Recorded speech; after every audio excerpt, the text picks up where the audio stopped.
You have to engage the muse.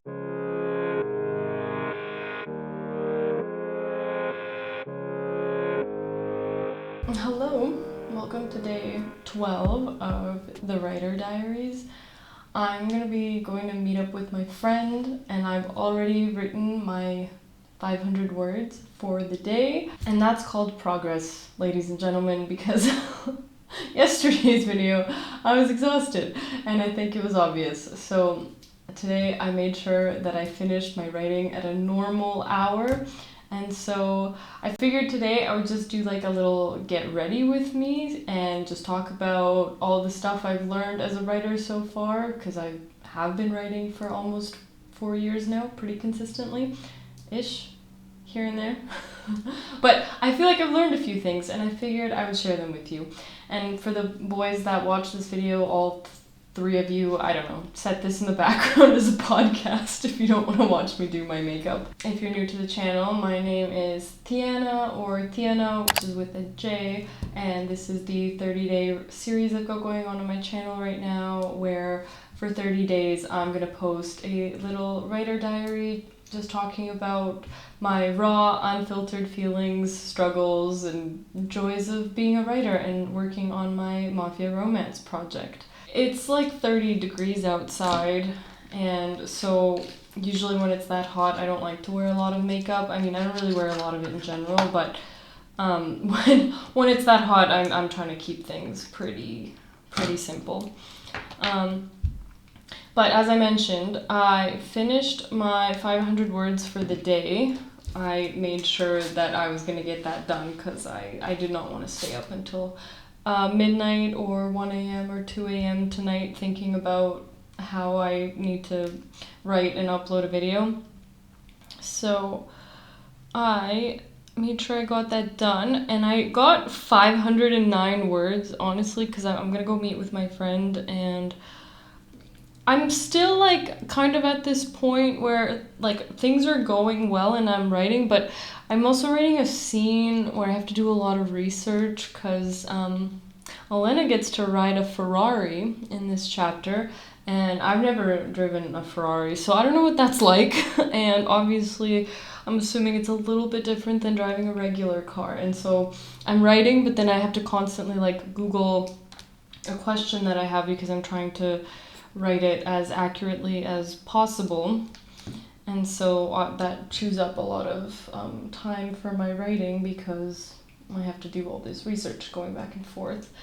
And then that just had me thinking about how sometimes our goals that are, you know, made to push us, to move us forward, can simultaneously be a limit, because once we achieve them, sometimes we might not want to push ourselves to go past them. Like, for example, my writing goal right now is 500 words a day, and I have the time today, and realistically I probably could write more. I probably could get maybe 700 or even 1,000 words, but once I hit my 500 words for the day, I hit like it's almost like a mental block of like, okay, you know, you've done what you need to, you're done, you don't have to do any more, there's no point.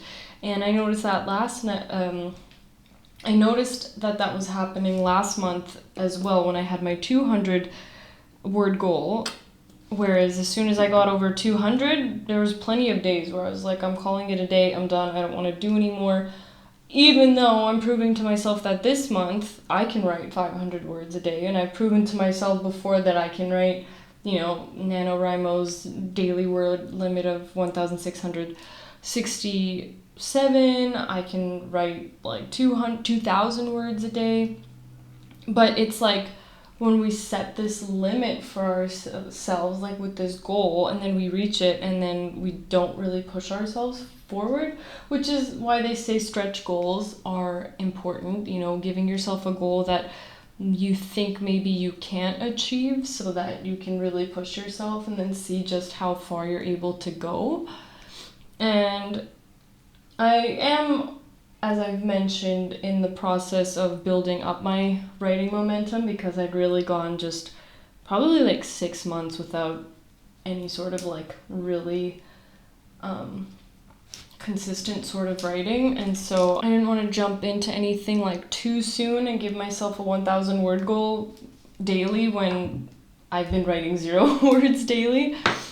But I'm starting to see now, as we're almost through July, that I definitely have it in me to write more. So I'm considering what next month's goal is going to be, whether I make it 700 or 1,000, or I don't know, maybe like 750.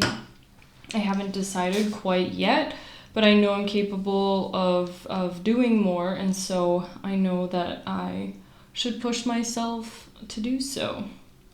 And another thing that I've noticed always as I've been writing, and especially when I'm really consistent with it, is that you have to engage the muse. And Steven Pressfield, the author of The War of Art, not The Art of War, that's Sun Tzu, The War of Art, Steven Pressfield, he has a section or like a little chapter where he talks about how every time he sits down to write, he has like it's almost like a prayer that he says to the muse to just give him ideas and to just like bless him with a good writing session.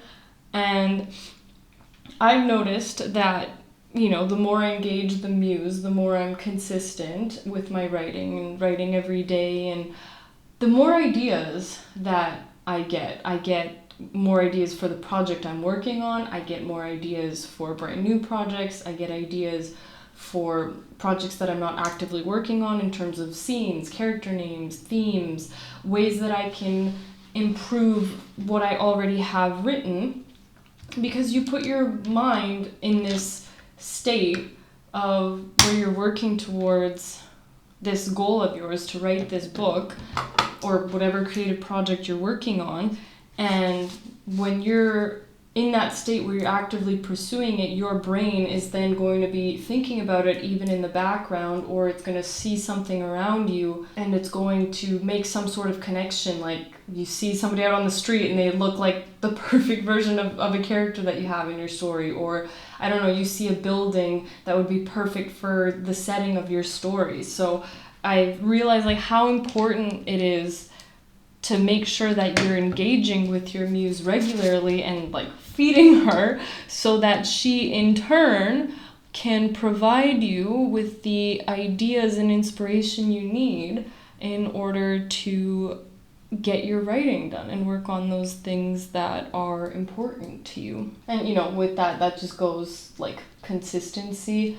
Everyone's probably seen those like graphs where it's like motivation is like on Monday you write 2,000 words, and then on Tuesday you write 500 words, and then on Wednesday you write 700, Thursday you write 1,500, and then Friday you might write 50, and then after that it's just completely gone.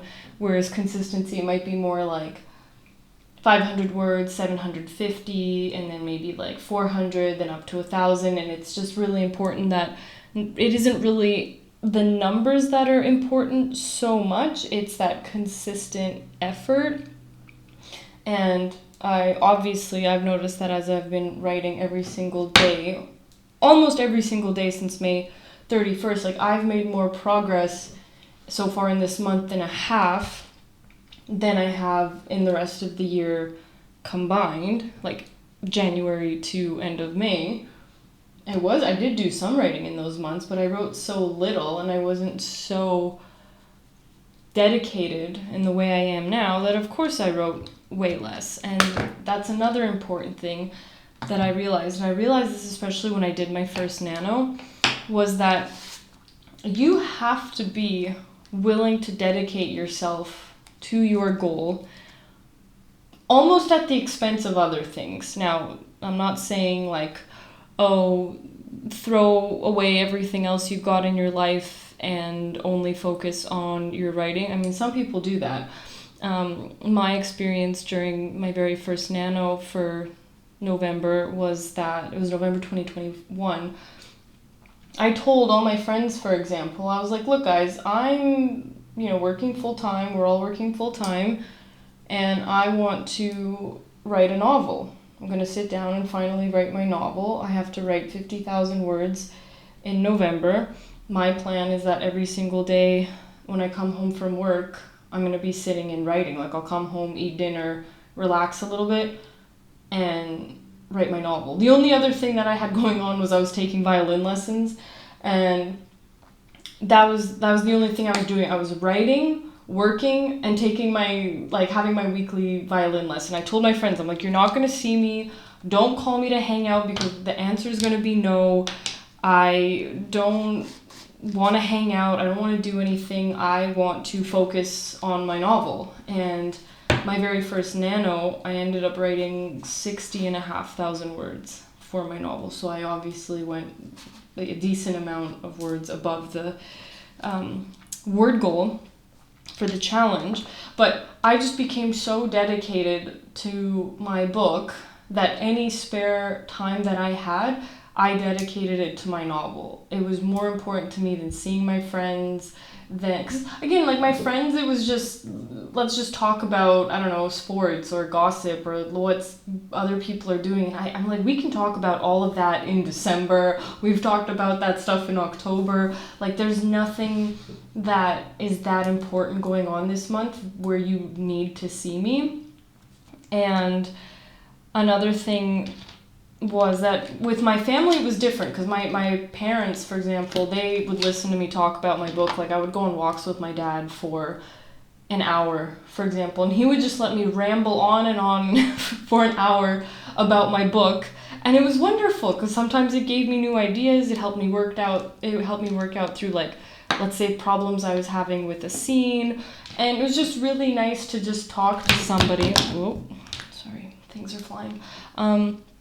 It was just really nice to have a person that I could talk about my book with, because not all of my friends would have sat down and probably listened to me go on and on about Project TOD for an hour. And that was multiple times throughout the month too. Like, my dad and I did not go on a single walk. We went on multiple walks that month, and most of the time it was me talking about Project TOD because I had nothing else going on in my life. I was like, work is fine. Who cares? Like, I wasn't that thrilled with my job, but whatever. And so the most fun and exciting thing that I had going on in my life was my novel. And so I was just like, if I'm going to spend time with people, I'm going to spend it with the people who are actually going to be willing to let me talk about the thing that's currently most important in my life. And not everybody's willing to do that. So you have to find people who are going to let you rant and ramble about your book for an hour, for multiple hours, throughout your writing journey. Those are the people who are truly going to support you at the end of the day. This is, like anything, also something that just is going to require so much time. Like, I think perhaps when we start out, we don't realize how much time that writing a book actually takes and how much it requires of you emotionally. I mean, I definitely thought that perhaps this book would have been done by now. Well, unrealistically, it probably could have been if I had been more consistent with my writing, but I in no way gauged that it would take 158,000 words for me to get all my thoughts out and write the first draft of this novel, and that literally I would be spending years and years and years of my life on it. And though I do feel behind sometimes because there are other authors who published when they were younger than I am. Like, I think Bret Easton Ellis published American Psycho when he was 25, and that's a fantastic novel. And so for him to publish such a book at 25, and I'm, in my late 20s, and I haven't published anything, and when I do, is it going to be as good as American Psycho? Like, you're kind of just, I don't know, so you get stuck in that comparison game, but you have to remember that you're not behind. Like, there's no deadline on how long it takes to write a book. Some people do it faster, some people do it slower. I mean, James Joyce took like 17 years to write Ulysses, however you say it. I don't actually know. So, and that's considered a great novel. So you have to work at your own pace. We all have a life to live. We have responsibilities. I mean, I'm really lucky right now. I have very little responsibilities. I don't have kids. I don't have a husband or anything. So my life is very much directed in whatever way I want it to be. And that helps because then I can choose how I'm dedicating my time to my projects. But obviously not everybody has as much free time. So you have to work within what you have, and that's okay if it takes you more time to do something, because you also have to be living your life and participating with what life requires of you to be a parent, to be a spouse, to be an employee or a business owner, or whatever else you got going on. And then I think that kind of leads into perhaps what is probably going to be my last point, is that as a writer, I personally believe you should have multiple interests and that you should be spending the time to participate in life in every manner, because that's what's ultimately going to help make your life, it's going to make your life better, but it's also going to make your writing better, because the more experiences that you have, the more, again, ideas that you're going to have. You're going to be able to write more vividly about those ideas that you have because you've experienced them personally, and that's my belief.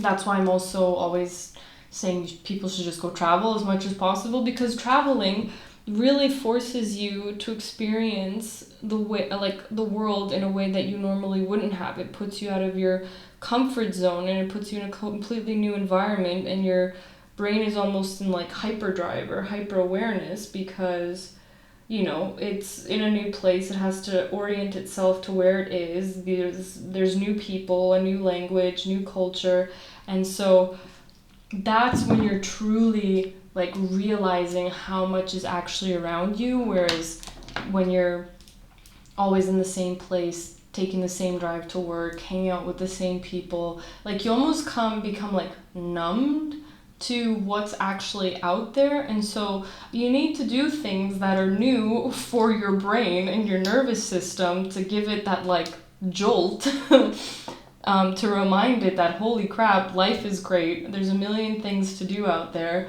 and you can go do them. And so yeah, my number one piece of advice for literally any problem in the world is just go travel. It'll fix all problems, I swear. I'm very much a romantic in that sense. I believe that if everybody traveled more often, the world would be a much better place. But at the very least, it will help your writing. I absolutely have no doubt in that.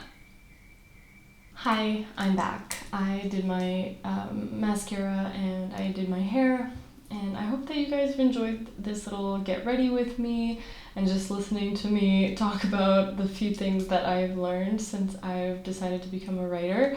And I want to know, actually, what is one lesson that you've learned while you've been writing and working on your projects? I'm really curious, because maybe that'll help me out and it's something that I should learn too. I'm gonna go meet up with my friend right now, but if you enjoyed this video, you already know what to do. Please like, comment, subscribe, share with everyone you know. Just kidding, you don't have to do that. That actually makes me really nervous at the prospect. But, help support this series, and I will see you guys in tomorrow's Writer Diary. Thanks for watching, and I'll see you then. Bye!